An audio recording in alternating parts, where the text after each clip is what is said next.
Have you ever noticed that your past seems to remember you even when you're trying to forget it? You tell yourself to move on, you stay busy, build new routines, and try to convince yourself that what happened no longer matters.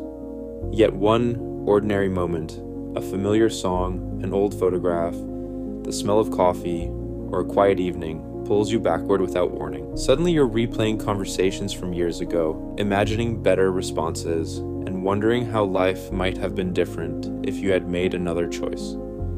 You already know the past cannot be changed, so why does your mind keep returning there? The answer isn't that you're weak or incapable of moving on. The answer is that your brain is trying to solve a problem it believes is still unfinished. Most people think they hold onto the past because they haven't healed enough. But psychology tells a different story. Your brain wasn't designed to make you happy first.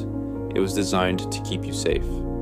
Throughout human evolution, remembering painful experiences increased the chances of survival. If something caused rejection, embarrassment, failure, or loss, remembering every detail reduced the risk of making the same mistake. The brain treats emotionally intense memories like important survival lessons. Even though your life has changed, your nervous system often acts as if those old experiences are still happening.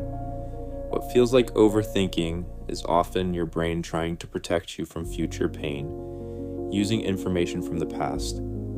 This is why certain memories appear with incredible clarity while ordinary moments disappear almost immediately.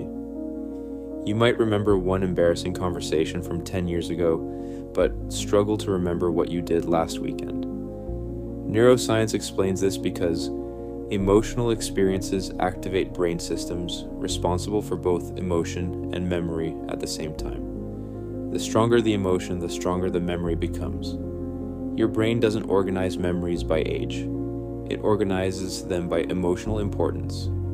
A painful memory from years ago can feel psychologically closer than something that happened yesterday simply because your brain still believes it contains information you haven't fully understood. Another reason the past refuses to leave is that the brain hates unfinished patterns. Imagine listening to your favorite song and having it stop just before the final note. Your mind naturally wants completion. Emotional experiences work in exactly the same way.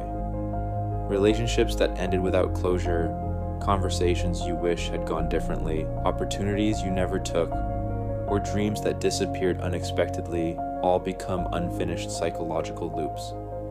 Your brain keeps replaying them because it believes repeating the memory will eventually produce a better answer. Unfortunately, replaying rarely creates resolution.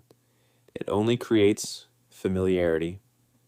The more often you revisit the memory, the stronger the mental pathway becomes, making it easier for your brain to return there the next time you feel uncertain.